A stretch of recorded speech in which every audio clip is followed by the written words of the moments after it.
Praise the Lord. சங்கீதம் 85:12 கர்த்தர் நன்மையானதை தருவார், நம்முடைய தேசமும் தன் பலனை கொடுக்கும். எனக்கு பிரியமானவர்களே, கர்த்தர் நன்மையானதை தருவார். உங்கள் வாழ்க்கையில் நீங்கள் எதையெல்லாம் இந்த நாட்களில் நீங்கள் எதிர்பார்த்து கொண்டிருக்கிறீங்களோ, உங்களுடைய வாழ்க்கையில் தேவன் வைத்திருக்கிற அவருடைய பரம திட்டத்தில் நன்மையானதை கர்த்தர் தருவார். இந்த சங்கீதம் 85 நாம் வாழக்கூடிய இந்த தேசத்தில் இங்கிருக்கிற வளங்களை கொண்டே கர்த்தர் உங்களை என்னையும் ஆசீர்வதிப்பார். ஒருவேளை நீங்கள் வெளி தேசத்திலிருந்து இந்த வார்த்தையை நீங்கள் கேட்பீர்கள் என்றால், நீங்கள் வாழக்கூடிய அந்த தேசத்திலிருந்து கர்த்தர் உங்களுக்கு ஆசீர்வாதங்களை தருவார்.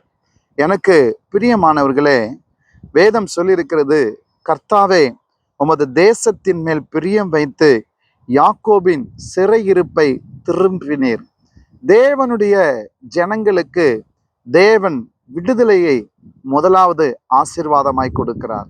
நம்ம எந்த தேசத்துல நாம் வசித்தாலும் நமக்கு கட்டப்பட்ட நிலைமையில் இல்லை, அடிமைத்தனத்தின் அப்பத்தை அல்ல, மீட்கப்பட்ட சுதந்திரமான ஆசீர்வாதமான மேன்மையான ஆண்டவர் தம்முடைய பிரசன்னத்தை அளித்து நமக்கு ஆசீர்வாதங்களை கர்த்தர் கொடுக்கிறார்.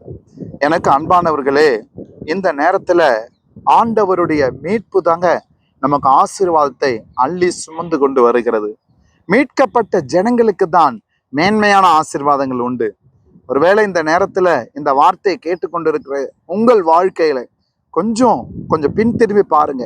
உங்கள் ரட்சிப்பின் அனுபவத்தை, உங்கள் இயேசு கிறிஸ்துவை அறிவதற்கு முன்பாக உங்கள் வாழ்க்கை எப்படி இருந்தது, இயேசு கிறிஸ்துவை அறிந்த பின்பு உங்கள் வாழ்க்கையில என்ன விதமான மாற்றங்கள் நடந்தது, எப்படியெல்லாம் தேவன் உங்கள் வாழ்க்கையை சீர்படுத்தினார், எப்படியெல்லாம் உங்கள் வாழ்க்கையை சுத்திகரித்தார், எப்படியெல்லாம் உங்கள் வாழ்க்கையை மீட்டு எடுத்தார், எப்படியெல்லாம் உங்கள் வாழ்க்கையை தேவ திட்டத்துக்கு நேராக உங்களை பக்குவப்படுத்தினார்.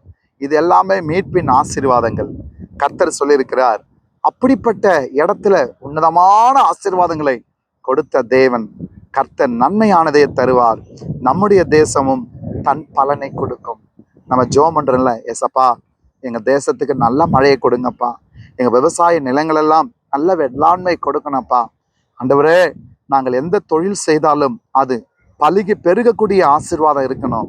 ஏனென்றால் கர்த்தருடைய கரந்தாங்க நம்ம தேசத்தை ஆசீர்வதிக்க முடியும். ஸோ தேவனுடைய பிள்ளைகள் ஒவ்வொரு நாளும் தேசத்துக்காக ஜெபம் பண்ணுங்க. ஆராதனைக்கு போகும்போது தேசத்துக்காக ஒரு 5 நிமிஷமாவது நாம் தேசத்தின் ஆளுகைக்காக, தேசத்தினுடைய வளங்களுக்காக, தேசத்தினுடைய அதிகாரிகளுக்காக, தேசத்தினுடைய மக்களுக்காக, எல்லாருக்காக ஜெபிக்கணும். அப்படி ஜெபிக்கும் போது நம்முடைய தேசம் தன் பலனை கொடுக்கும். இந்த காலை நேரத்துல நன்மையானதை உங்களுக்கு கொடுப்பார், தேசம் தன் பலனை கொடுக்கும். ஜெபிப்போமா? நல்ல பிதாவே, இந்த நாளிலே நீர் கொடுத்த இந்த வார்த்தைக்காக நன்றி. அன்பு தகப்பனே, இந்த வார்த்தை எங்களுக்கு ஜீவனாக, சுகமாக, பலனாய் கொடுத்ததுக்காக ஸ்தோத்திரம். ஆண்டவரே, கர்த்தர் எங்க வாழ்க்கையில் எப்போதும் நன்மையானவைகளே தருவதற்காக ஸ்தோத்திரம். தேசம் தன் பலனை கொடுப்பதற்காக ஸ்தோத்திரம். உங்க தெய்வீக மகிமை எங்களை ஆளுகை செய்யட்டும்.